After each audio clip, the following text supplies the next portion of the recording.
All right, the next part of our program is brought to you by the letter C, which stands for Create Persistent Action Committees. The year was 2006, when the term community organizer was first made famous by a presidential candidate campaigning on a message of hope and change.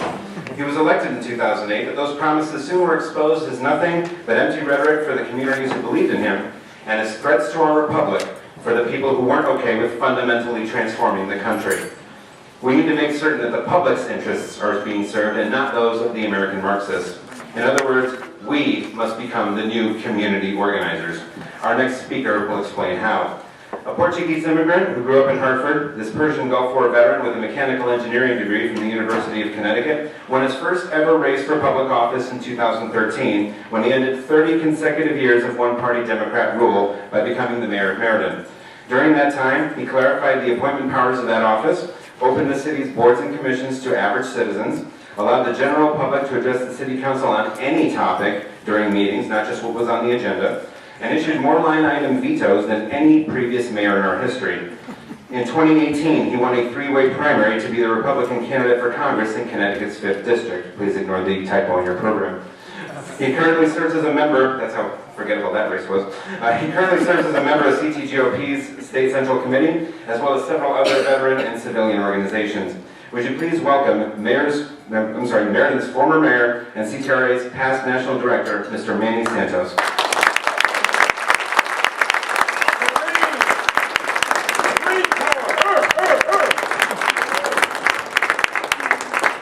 Thank you, Mark. Some jokes. No jokes this year. You guys didn't like my jokes last year. Wow. Let's see if I can follow this after Mark and Rob. You guys set quite a high bar. I'll try my best. How many of you have heard of the NFRA? You can raise your hands. All right, not too many. No, it's not the National Frozen and Refrigerated Foods Association. No, of course, it's the National Federation of Republican Assemblies, which, by the way, was started in California in 1934. So it's been in existence for quite some time. It's made up of 25 strong and growing states. So there are state chapters in which Connecticut is part of it, is one of them. And every 2 years, national directors and delegates from the state chapters attend a national convention. And it's usually quite a lot of fun, so if you have the opportunity as a delegate, you should really try to attend. Work also does get done. The year I went, I met and spoke with former governor of Maine, Paul LePage. Yeah. He's quite a firecracker, actually. If you've been following him when he was, governor, and the accomplishments his accomplishments in Maine are now legendary. His welfare reform, actually making people work and earn some sort of welfare, and it's incredible. Now, the reason I bring Paul LePage up is because he's a fighter. And just the other day, he announced he's running for governor of Maine again. So, some have characterized NFRA as a Tea Party before there was a Tea Party. Our aim is to reclaim the Republican Party for conservatives, reform the party back to its conservative values, and restore Republicans' faith in the GOP. We don't need a third party. We need to return the Republican Party to its pro-constitutional roots. And with your help, we plan to endorse in primaries and work to restore the Republican Party to the values and principles of the party of Reagan. But how do we do this? We recruit like-minded individuals to engage with conservative Republican candidates. I want to stress Republican candidates. We do not sabotage other Republicans. We throw our support behind those Republican candidates that align with our beliefs. To be a member of NFRA Charter State Assembly, you must acknowledge agreement with the 13 principles. What are these 13 principles, you may ask? Well, firstly, let me just say, wait a minute, I have props. So, in this hand, I have a prize. I have an uncirculated President Ronald Reagan $1 coin. Hold on. Another prop. On this hand, I have President Obama coin. At least you put them in the right pocket. Yes, I did. Thank you for noticing that. You should get one just for noticing it. Made in China, uncirculated, worth absolutely nothing, except for the person that gets this wrong. Raise your hand if you can name 3 principles of 13.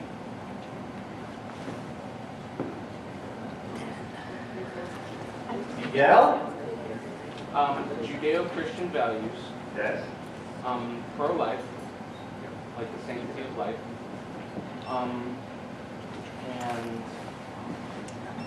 supporting the traditional family. There you go. There you go.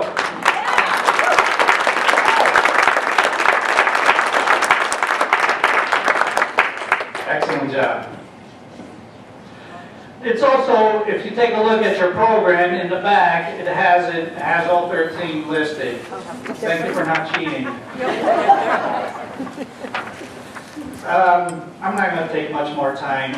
We have some excellent speakers. I do want to say that, as has been said already, the way to take back our state, our country, and indeed our liberties, is by joining organizations. Organizations such as CTRA.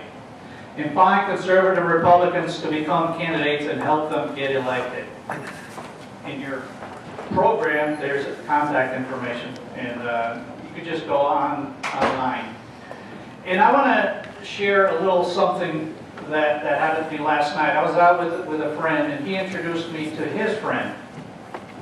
And as it always usually happens when I'm around, we start talking, they want to engage in politics, and talking about politics and so forth, and the topic of President Trump came up. And his friend was asked who he voted for president the last time, and he said Biden. And so we asked why. Could you gather a guess what his answer was? Pretty much. That he didn't like the way Trump was behaving. I said, okay, fine. So I asked, has Biden done anything that you like since he's been elected? He could not answer a damn thing. Nothing. So I asked him, are there any policies anything that Biden has done or hasn't done that you can, that you can actually cite that would make you proud of your, or grateful that you elected him? No, he couldn't.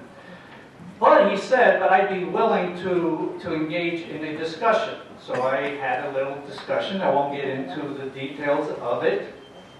But it seemed very evident to me he was clueless of the substantive issues that affect us day in and day out, that are destroying our country. And this is an individual, well-educated, well-versed in business and networking and so forth. Well, that's who we have to convince, if not at least inform them of there is a concerted effort to fundamentally transform our country. Getting involved in CTRA and by extension NFRA is just probably the best way to do this. So I thank you, and to try to project Ronald Reagan's optimistic outlook, by the way, if you haven't done this at all, or if you haven't in several years, I encourage you to watch Ronald Reagan's 1989 farewell speech. Towards the end, if that doesn't at least motivate you, if not bring tears to your eyes, I don't know what will. But may the Lord guide us to that shining city upon the hill. Thank you, everyone. Amen.